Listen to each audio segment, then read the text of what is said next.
We're now in series 18 of Hexham Debates, and we're welcoming back an old favourite, Paul Rodgers, for our first debate. Paul is Emeritus Professor of Peace Studies at Bradford University, and has a very long CV, which I'm not going to go through now. And today he's going to talk to us about the world in 2030, what can be done to make it more peaceful. Paul will talk for about 30 minutes, and then we'll have another 30 minutes opportunity for questions, which, as I said, some of you might have heard. At that point, if you use the raise hand function, we should be able to see you, and then we can call you to speak, and you can unmute yourself. So it is past 11, so I'm going to hand over to Paul to start on his talk for today. Thanks, Paul.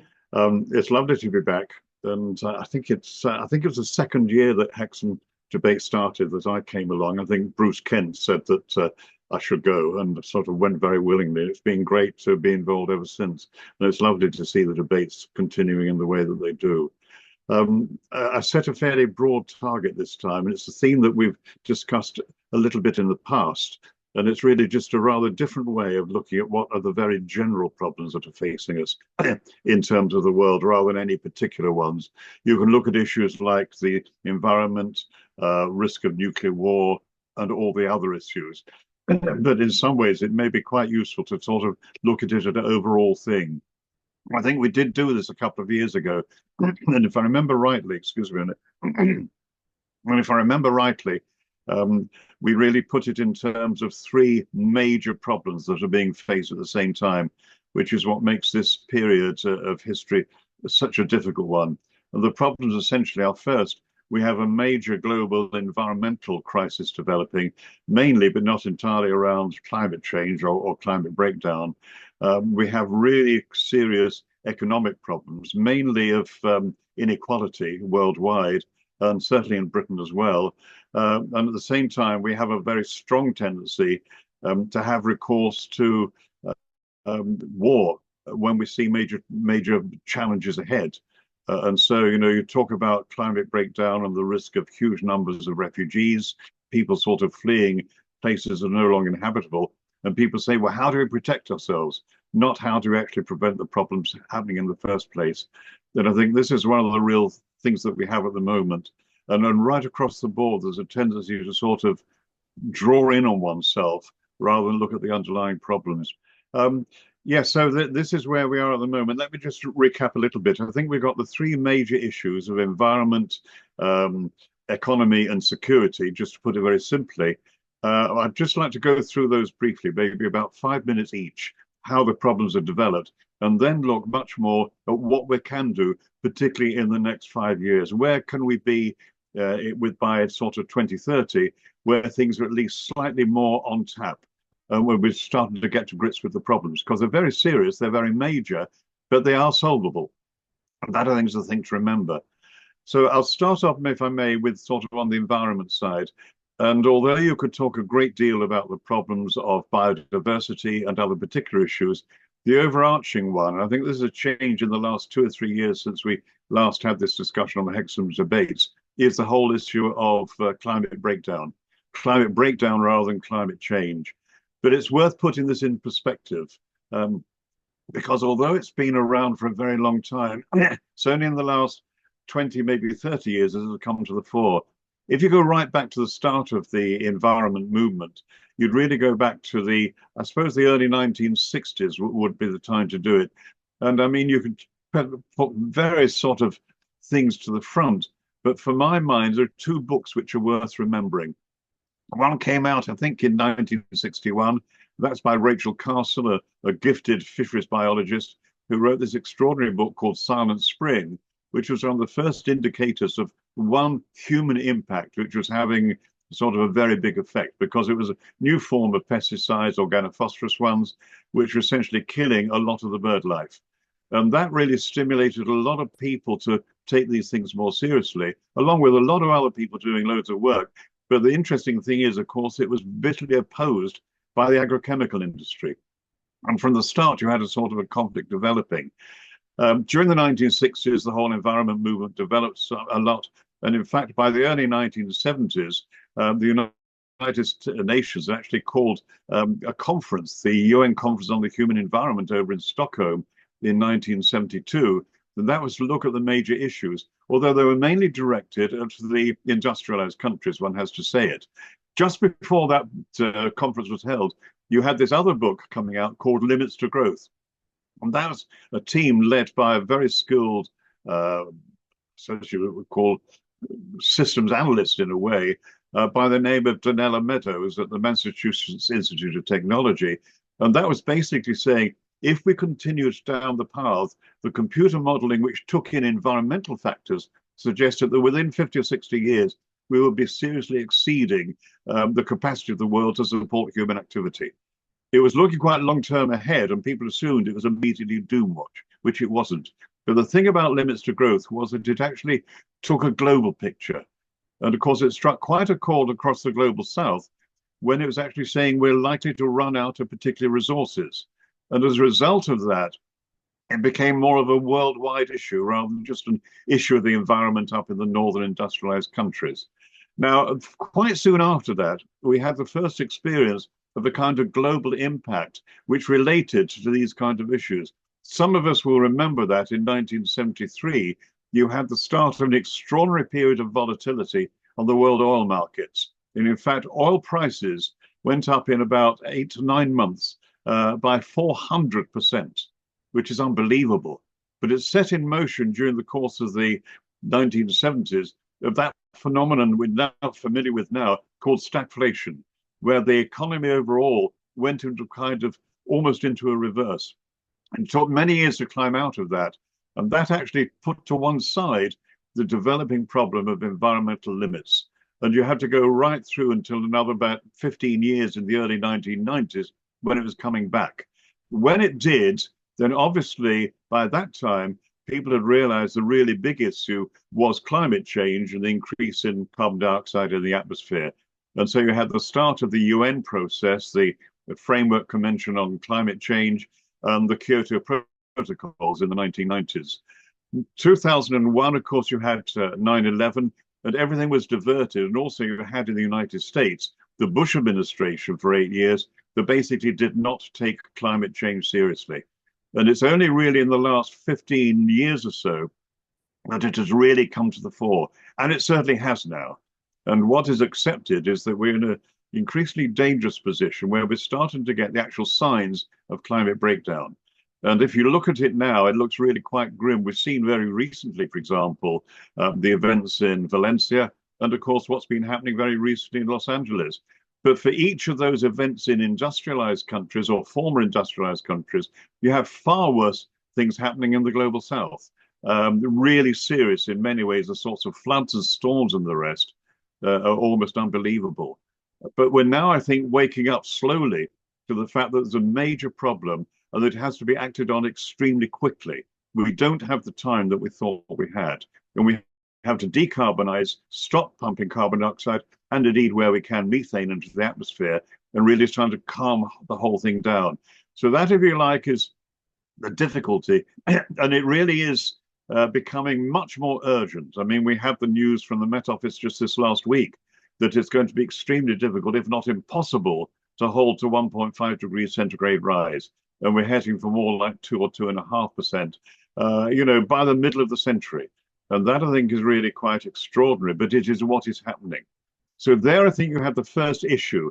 If you go on to look at the second one, where we're looking at the world economy, well, there are many things you could say there, but one of the side effects of what happened in the 1970s on the environmental side and those oil price rises was, in a sense, a huge change in economic thinking through to what is called neoliberalism, much less regulated, much more of a free economy. And that came through with Thatcherism and Reaganomics in the 1980s and got a further massive boost with the collapse of the Soviet bloc in 1989, 1990, when it was thought, well, there's only really one economic model. We even have that book called The End of History. And I think what we saw there was the beginnings of a transformation which went right through the 90s, more or less through to the present time. And you had a change in economic thinking, which really said the key thing which works on a neoliberal system is competition. And in competition, you have losers and you have winners. But as long as there's enough winners for wealth to trickle down to the losers, things will be more or less all right. And you have that going on in many countries, some more than others, but really right across the global south you had it, because the big financial institutions, the IMF or the World Bank, they bought in basically what was known as a kind of system where if you needed loans to help your economy, you actually had to take particular actions at their behest. And that could well be privatization of one of your industries or something like that. And so this has been a worldwide phenomenon. Initially, in the first decade or so, there was continuing growth in the conventional sense. It's been a bit lower, in fact, a fair bit lower more recently. But what you do see is rampant inequality. We're in this extraordinary position in Britain currently, in that we have more billionaires than ever before, and we have very widespread use of food banks. It's quite unbelievable the way that it's developed, and it's crept up slowly. And of course, at the world system, the world level, very roughly, you have probably 6 out of the 8 billion people to some extent marginalized. Some very seriously so, but everybody to an extent. You probably have 2 billion people who are getting by okay, and of that, maybe several hundred million are really doing pretty well. You then get down to much smaller numbers where you get quite extraordinary levels of wealth. I mean, I think the 5 richest people in the world currently are collectively, they're talking about trillions of wealth. It is quite phenomenal how this has developed. And of course, what it is leading to is a great deal of resentment and anger in many places. You may recall in one of the talks we were discussing a while back, 2 or 3 years ago, I used a quote from an economic geographer by the name of Edwin Brooks. And he was active 50, 60 years ago, and he was a lecturer at Liverpool University. He was also a former MP, and he was a president of the Conservation Society. So really quite a polymath. And he put it this way, and I can remember the pretty accurately.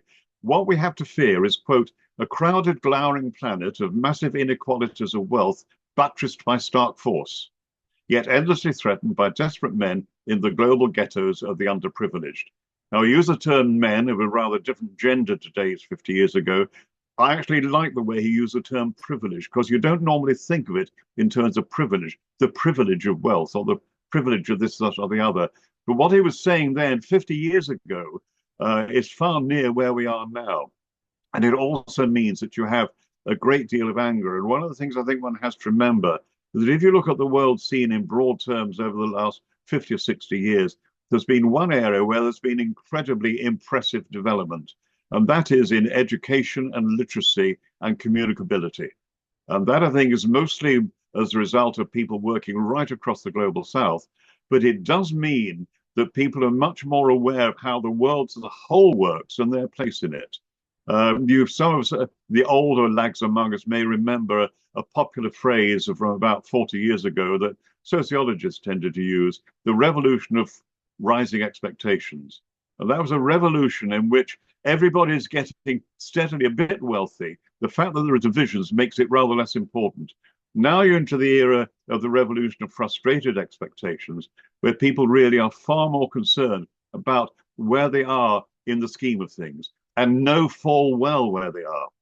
I worked in Uganda many years ago, late 1960s, and Uganda had a population of 11 million, and it had just one university, Makerere College near Kampala. If you go back now, Uganda has about 35 million people, and I think it has about 20 universities. And virtually every child, almost every child, gets through the equivalent of high school. And that is a transition done mainly within Uganda. But the point is it's been achieved. But the end result is that people really expect, and as one might say, deserve more. So I think the second issue on the security side is one which is really deeply problematic. And then fairly briefly, the third one we talked about, sorry, the last one was economic.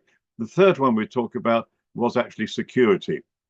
And I think the problem here is that we are so used to having a culture of military responses to insecurity that essentially we have an extraordinary position where worldwide we're now spending more than $2 trillion a year on the military. It's a quite extraordinary amount. We're back to the sort of level of the height of the Cold War. and it is going up. And you've seen that in terms of what you have to recognize is that, bluntly, whether you like it or not, war is highly profitable. You look at when the Ukraine war broke out, and in the first 18 months of the Ukraine war, the big arms companies just found their share prices going through the roof. I think if I remember rightly, quick look at the notes. Yes, British Air, BAE Systems used to be British Aerospace. That's essentially price, so to speak, went up by 70%. Saab, the Swedish one, doubled, and Rheinmetall, the big German one, tripled in the space of 18 months. In other words, so very big profitability. I was at a meeting in Huddersfield last night with my wife, and we were listening to Andrew Feinstein, who wrote the standard book on the arms trade. And he was basically saying that it is well known, anybody who works on the arms trade knows full well it's the most corrupt of all the world's industries. And the huge amounts of money to be made in bribes and in profitability as well. War is good for business in that sense. You can argue it's very bad for business as well, but essentially in that sense, it has a very strong motive. I think also what you do find is that any country that has any sort of armed forces of any size and manufacturing capacity has military industrial complex. And these tend to be quite closed groups with a fairly narrow view, very, very much in terms of so you would call it a kind of revolving door. So, you will get the military, will get the civil servants, you will get the manufacturers, you will get the think tanks, you get the university departments, you'll get the intelligence agencies. And in some ways, they all form a whole, and they work very closely together, and there's a lot of exchange between them. And the problem is that it means that any attempt to change the thinking about what is important when it comes to security is actually very difficult. We have groups in Britain like Rethinking Security that are doing their best. And our CND is just about to finish work on an alternative defense strategy for Britain, which obviously doesn't include nuclear weapons, but probably takes a very different view widely. But I think the issue that we have here, in a sense, I suppose, with this whole issue of security, is there's a tendency not to see that peaceful paths are far more sensible to use. I mean, I like very much the Quakers saying that if war is the answer, it's a very stupid question. And in many ways, I think it is. But it's very difficult to sort of break that culture, particularly, I think, for a country like Britain. But enough, in a sense, of the problems. I think, in some ways, I think Brooks's comment, the crowded, glowering planet of massive as well, etc., it really says it all. And the problem is, I think the key thing in all of this is there is one particular factor which is bringing it to a head. Now, you could say that it's Trump's going to bring it to a head. We might want to discuss that. But it's the factor that is bringing it to the head is the immediacy of the challenge of the climate change. That in some ways changes everything. You may remember Naomi Klein, the brilliant Canadian analyst, wrote a book about 10 years ago, which is about climate change. And the title was simply, This Changes Everything. And in a sense, I think that is where we are now. Because for a start, it's the interconnections.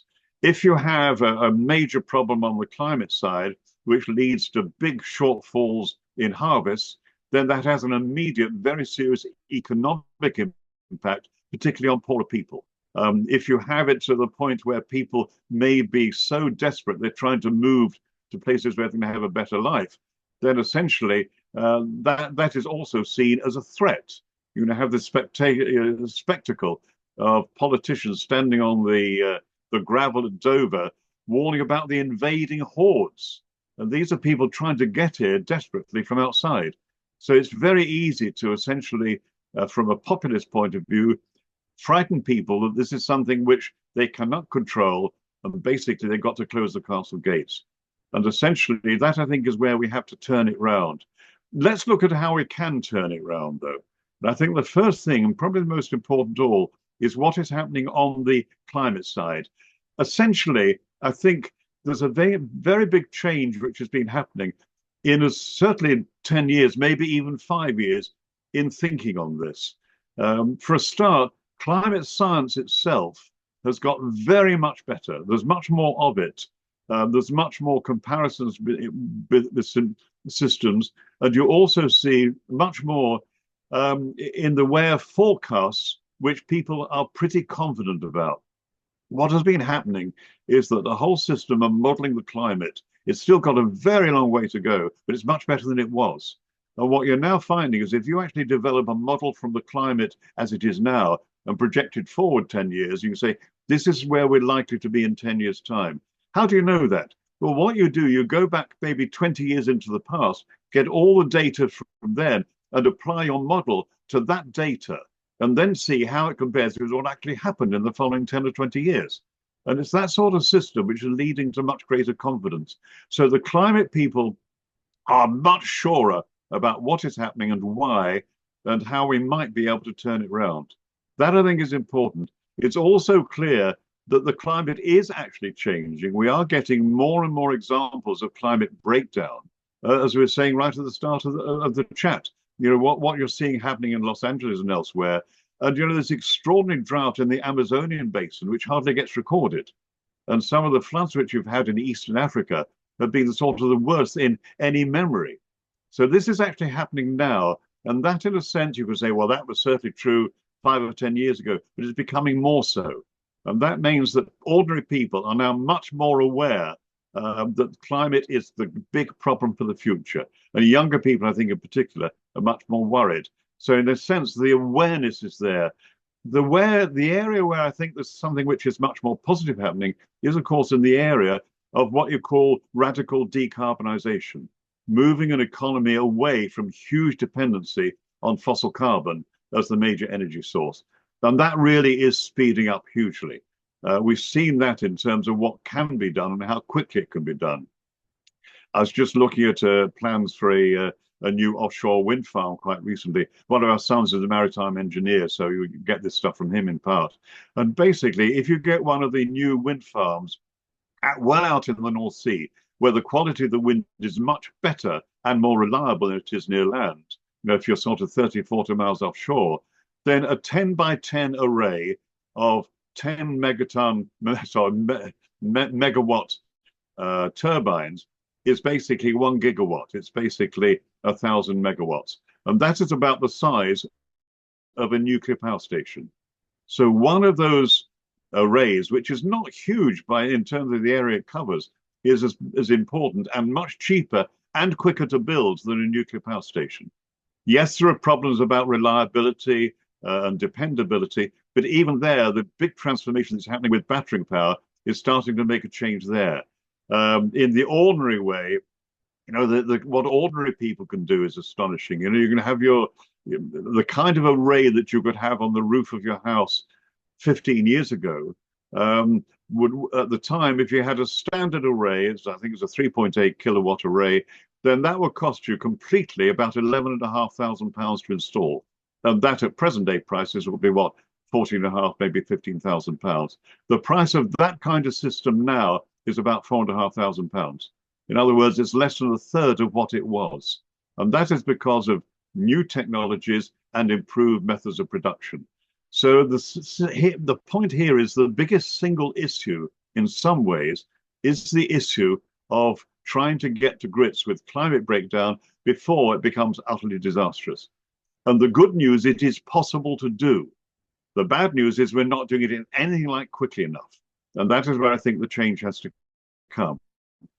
For a country like Britain, I think it's really quite extraordinary the situation we're in, where we are probably better disposed to go in for renewables than almost any other country in the world. Like everywhere else, we got the solar, much more than people think, because the new solar cells are again so much more efficient. But also we have all the access to wind, wave and tidal power. We're using some of it, and to be fair, things are going better than they were. And I think the current government is rather better than the previous one, but it's nothing like what we need to be doing. And this is where I think the change has to be really speeded up quite incredibly. On the economy side, well, here again, you sense that the whole issue of the degree of inequality is now becoming more of a sort of a central issue in all sorts of ways. You've got to sort of, in some ways, separate out what is happening at a small local level or what is happening within one particular inner echelons of a party. And the reality is, one sense is that as far as the whole community is concerned, This is now much more central, the standard of living, if you like, and the difference. And I think people are becoming just slightly more aware of that as well. But of course, many people, it's crucial for their own lives because they're in personal difficulty. Now, that's in Britain. If you look at it worldwide, it is much more so.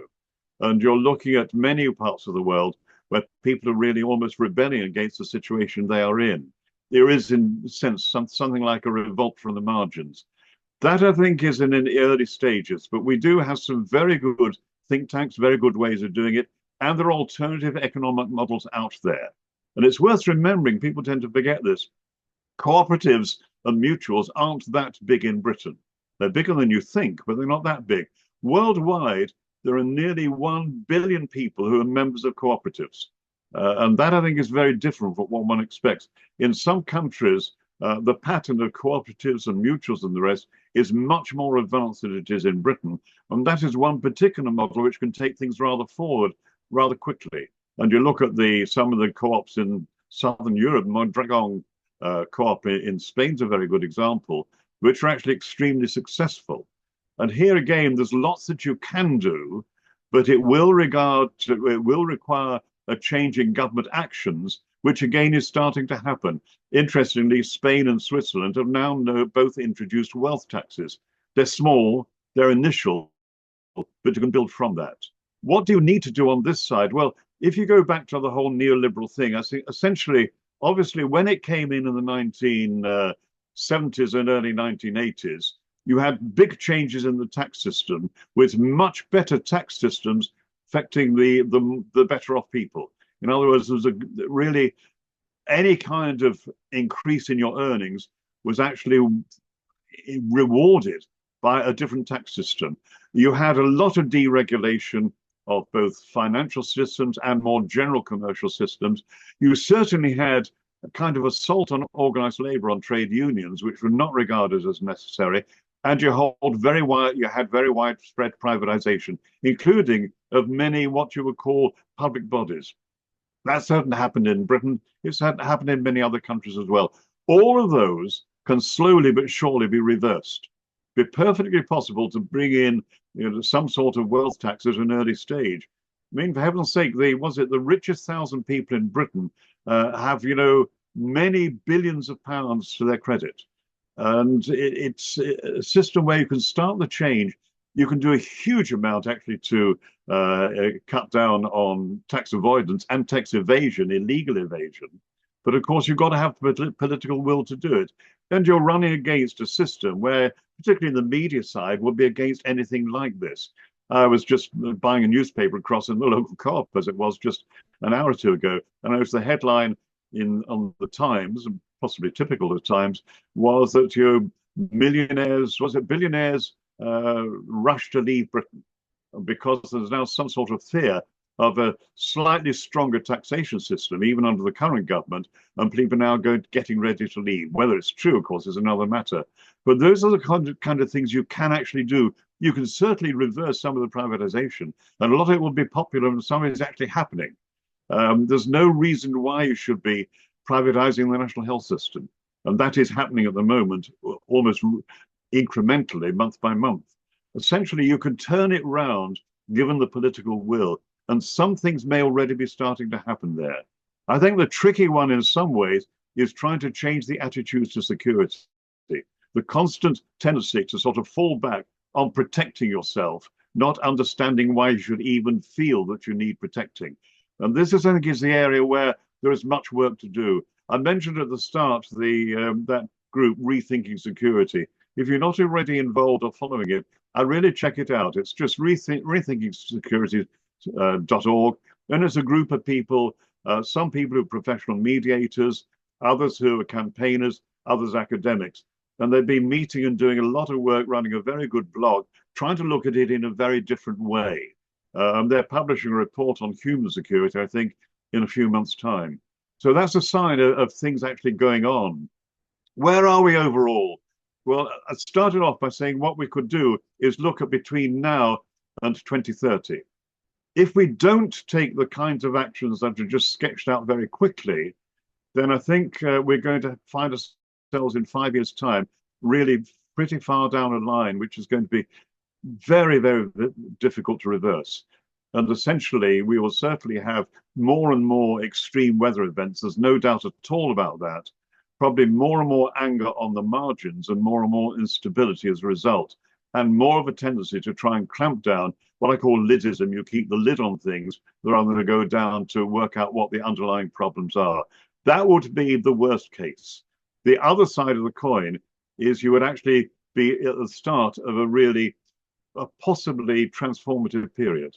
And I think that is most likely to happen on the climate side, because we're going to be seeing over the next year or two, almost without question, even bigger problems than we've seen in the last 4 or 5 years.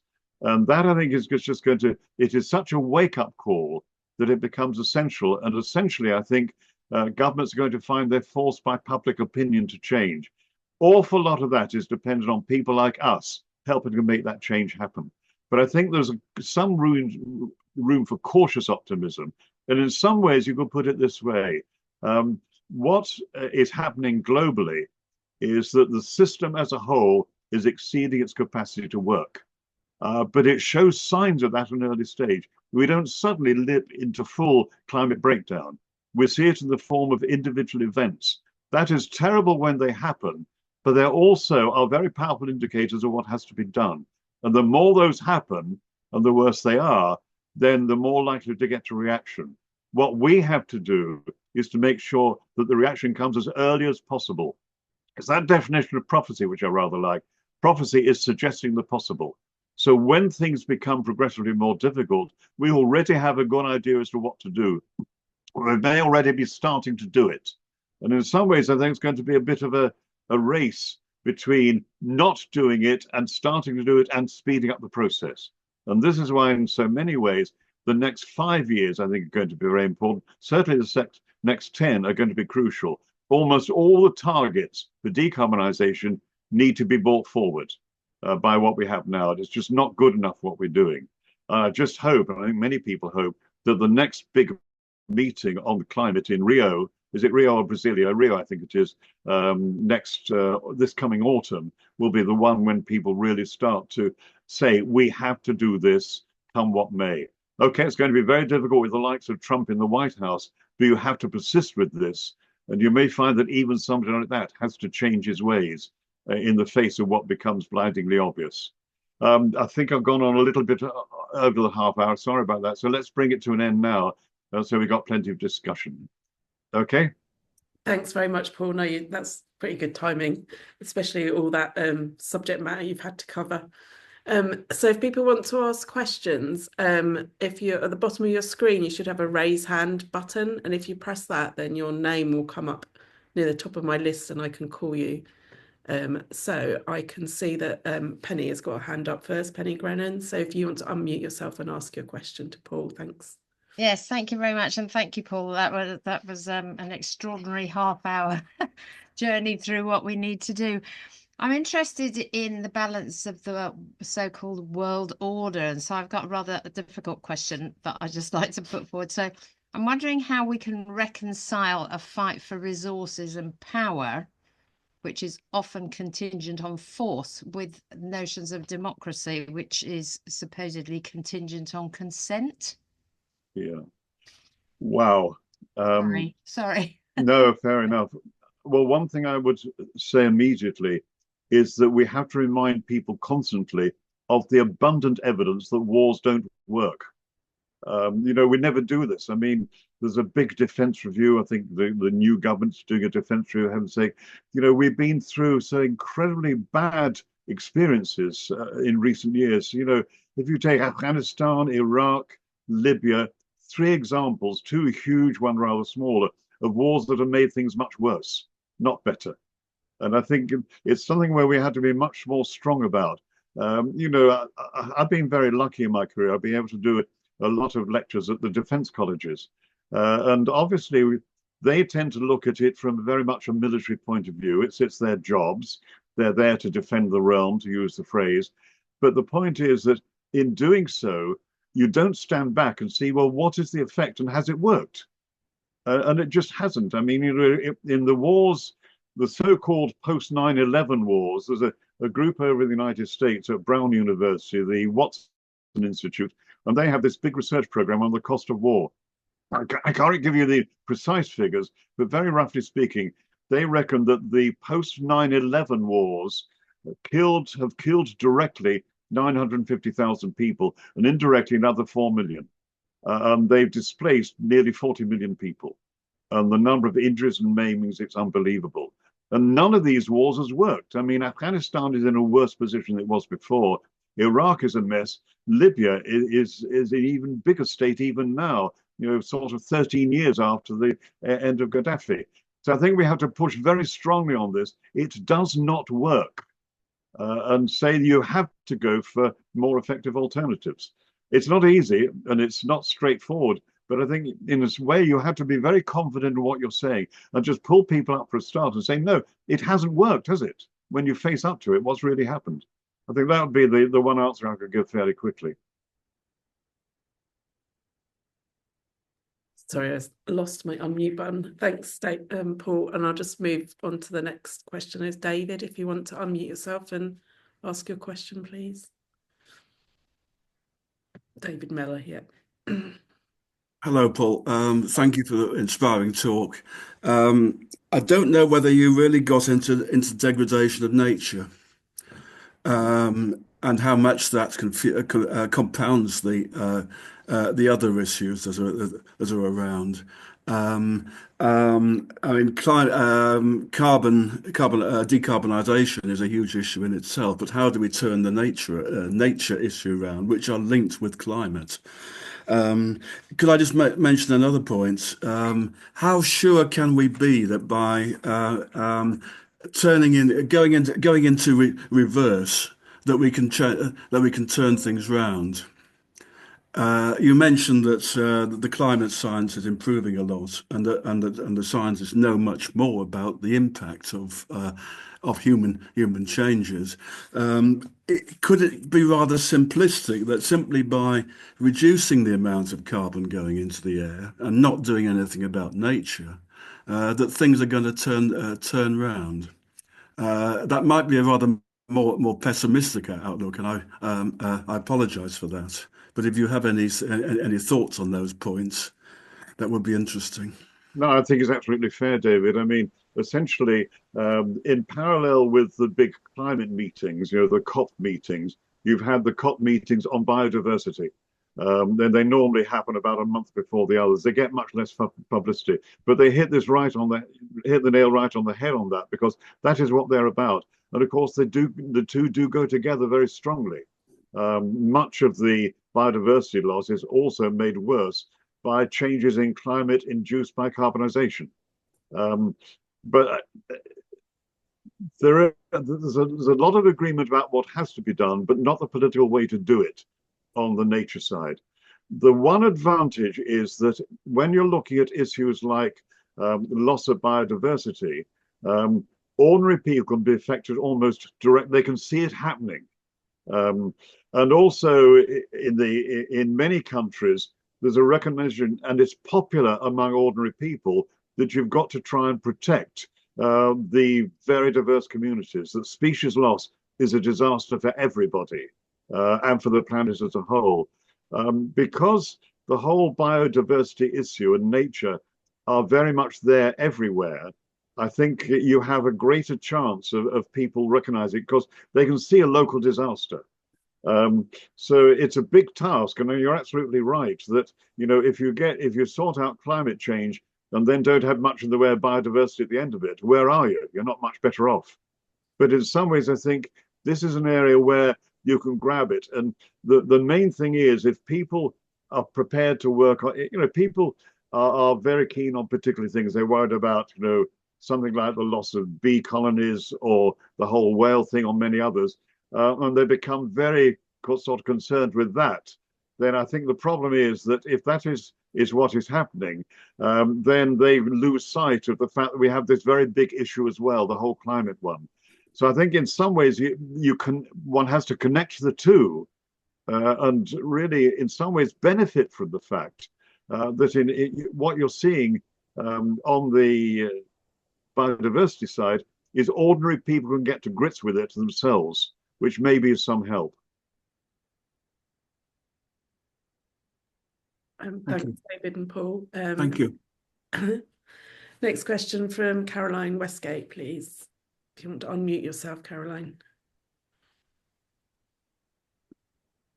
Hello, Caroline. Hello, Paul. Good to see Hi. you. My question is, should we challenge the phony green tactics?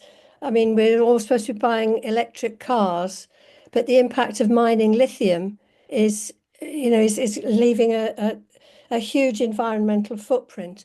And nuclear power stations, of course, I mean, we're not at first base with coping with the nuclear waste from the existing power stations, and yet we're apparently embarking on another whole generation.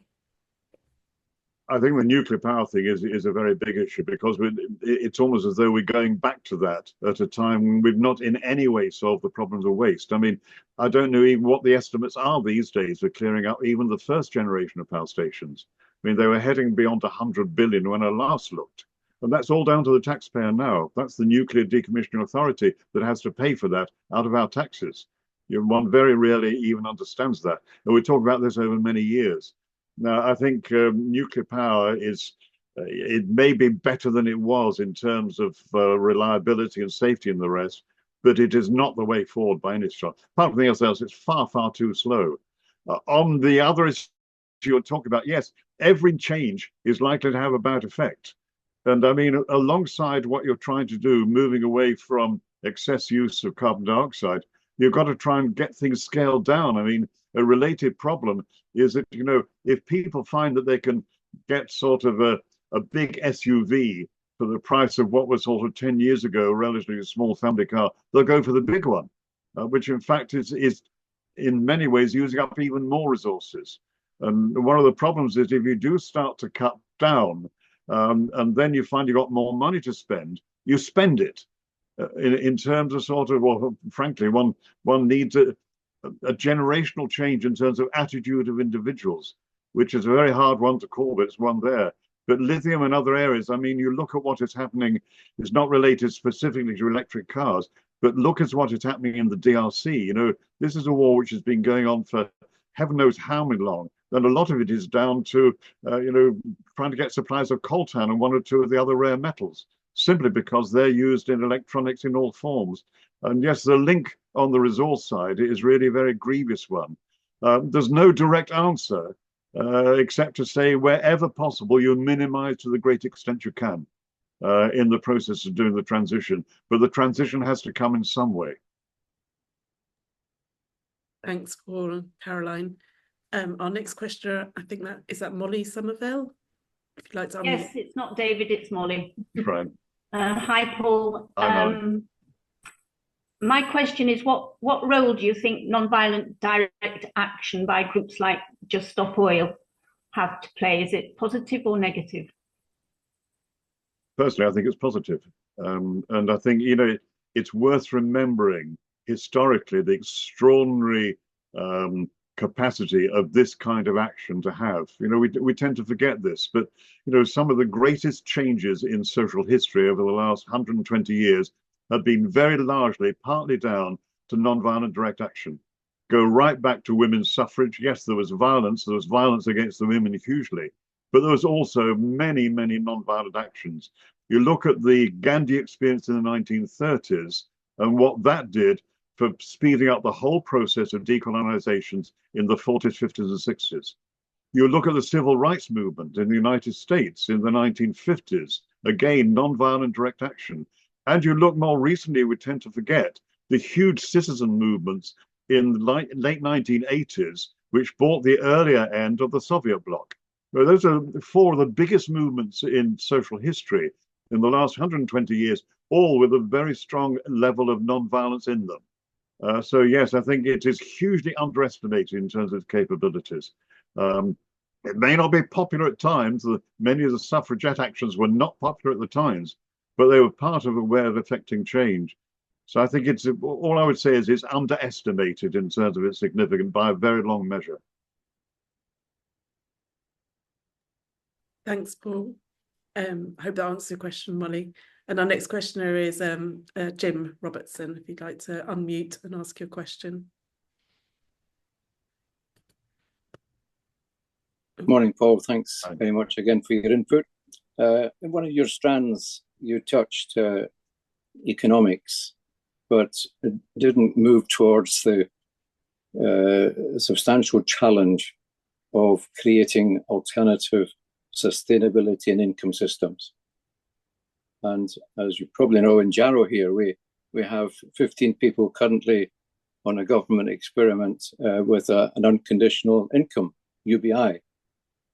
And looking over the time towards 50 years on, is there any likelihood that traditional things we know will still be viable in the world we have, and the notion of an unconditional basic income is something that needs to be considered? And just to add to that, you probably know that in Wales, for example, at present, young people leaving care, who've been brought up in care, currently receive an unconditional basic income, not a benefit, of £1,600 a month. And the evidence from Jarrow is that people's health has improved hugely. Not that they've necessarily returned to work, but the health aspects have been improved. So a UBI, something of a challenge? I think it is, and I think the reason that there are experiments actually happening is exactly what is needed. Because in doing that, one can begin to explore how this sort of system might work best. I mean, if you look at it in very general sense, over the last, half century, more and more jobs are being performed by machines, to put it very bluntly. And we're moving into an era where there's going to be very much more of that, particularly as AI comes in. In the normal sense, what that should have meant by now, what it should have meant by now, is most people on a 3-day week, countrywide, because that is the only extent, that is the extent to which you need to work to help everybody to reach a particular level. Why is it not like that? Because under this system, as you get this change happening, what you tend to get is the wealth goes to fewer and fewer people. So in other words, there isn't the proper sharing. And essentially, this is the fundamental issue, in my view, that we don't actually get a fair society, a fair economy. And as a result, you get these extraordinary inequalities. And the point is that the way the system works is that if you're getting an increase in the amount of things that are done without human effort by machine, in a very broad sense, then that should be shared overall, but the system does not allow for that sort of sharing. And that, I think, has to change. And for a start, people have to recognize that. But in an indirect way, UBI and other systems may be part of the way of starting to do that. It's certainly going to be much more possible as more and more jobs disappear as a result of new ways of doing things even. So in a sense, all I would say, it's a long-winded answer, but all I would say is that it's a very good thing that we're getting these experiments happening now.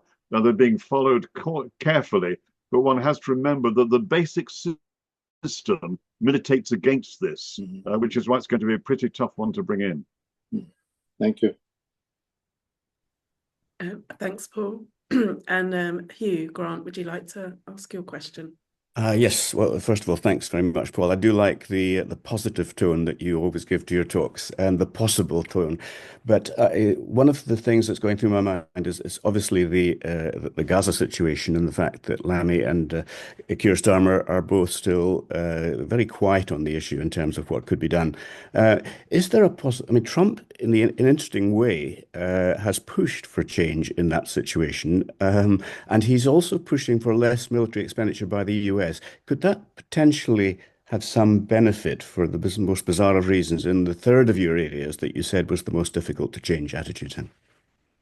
It's possible. I mean, we're in very uncertain times, and I wouldn't trust Trump an inch, but he's obviously coming from a particular perspective.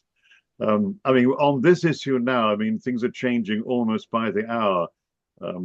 I have this nagging feeling that essentially Trump's man in Israel, what, about 10 days ago, essentially famously said to Netanyahu, "You are going to do this, or there will be all hell let loose." And I think the main reason for that was Trump wanted this to happen before the day he was inaugurated.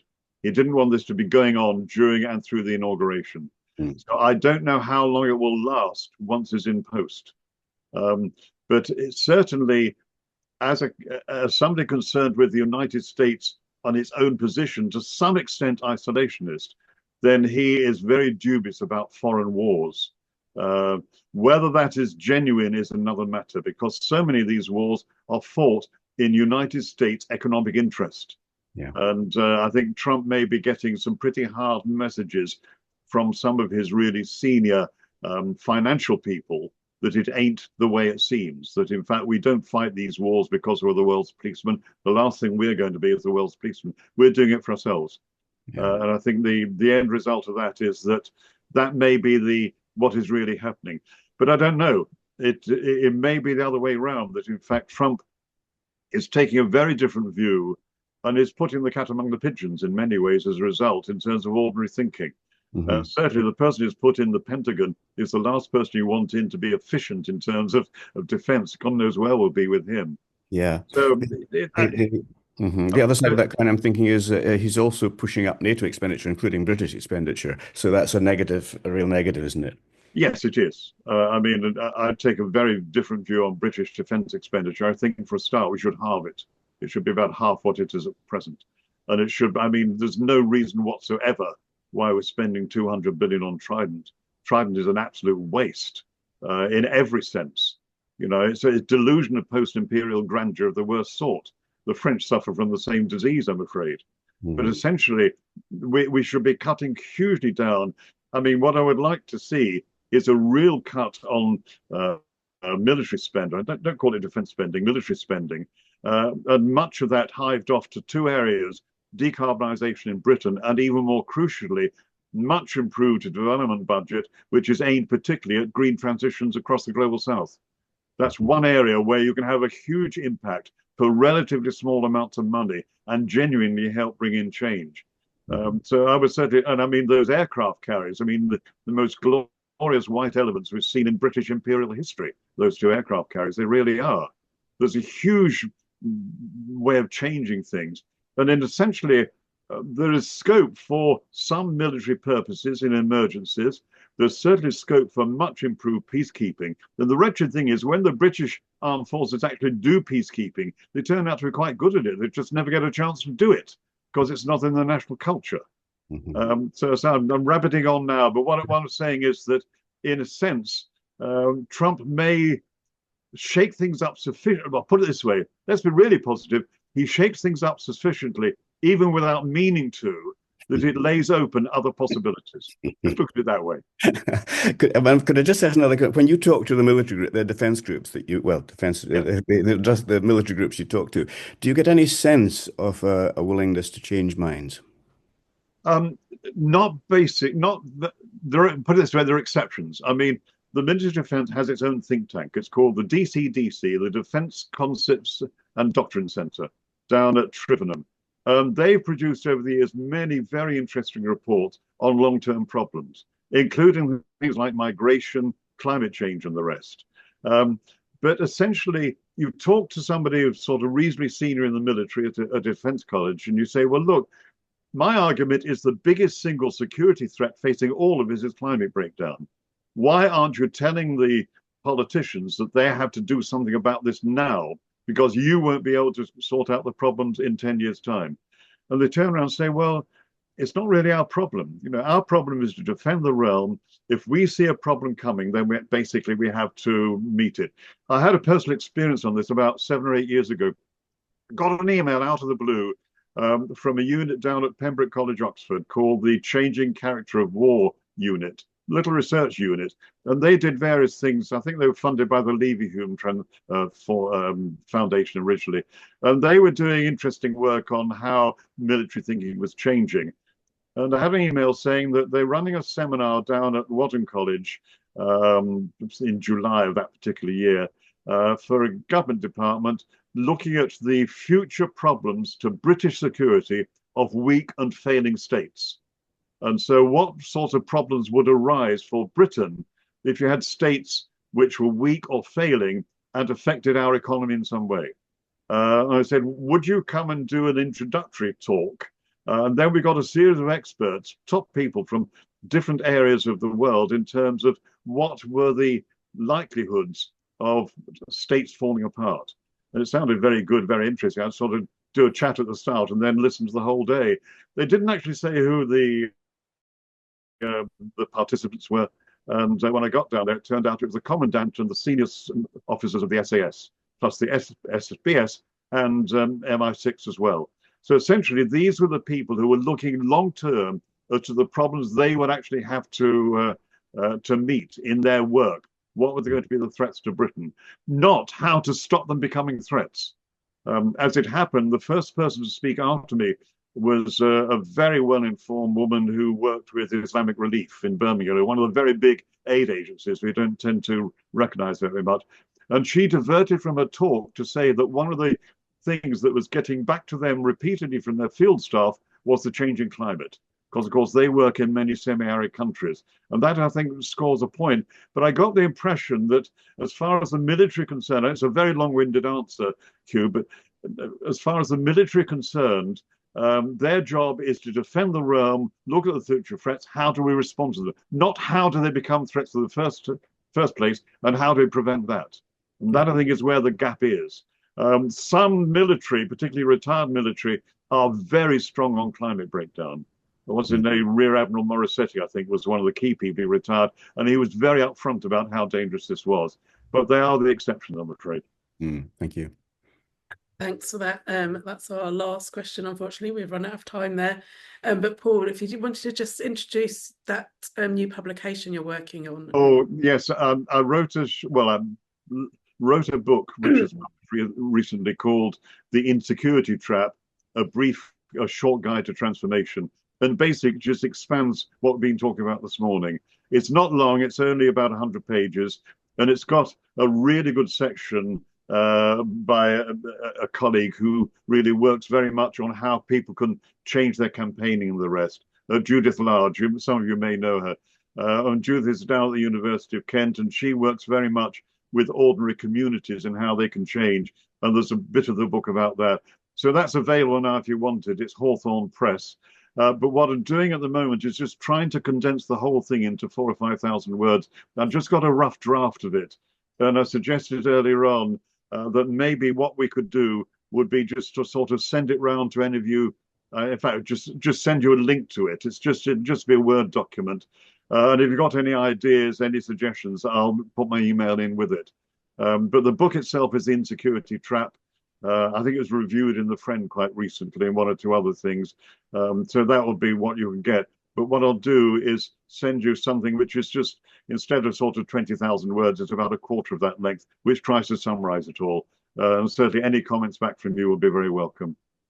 Thanks very much, Paul. And I'll be able to do that through the Northumbrians for Peace mailing list. So people that are signed up for that will receive that information. So thanks again, Paul, for one of your excellent talks and a very interesting following discussion. And just to remind people that our next Hexham Debates is actually on the 8th of February. So there was some earlier information saying it was going to be the 1st, but we've needed to change it. So it'll be Saturday, the 8th of February. And that's going to be Grace Blakely talking about fighting vulture capitalism, which actually kind of follows on a bit from one of the themes from this talk. So hopefully we'll see you all there. Thanks for joining, and sorry for the minor technical glitches, but we seem to have got through. Good to see you all. Bye. All right.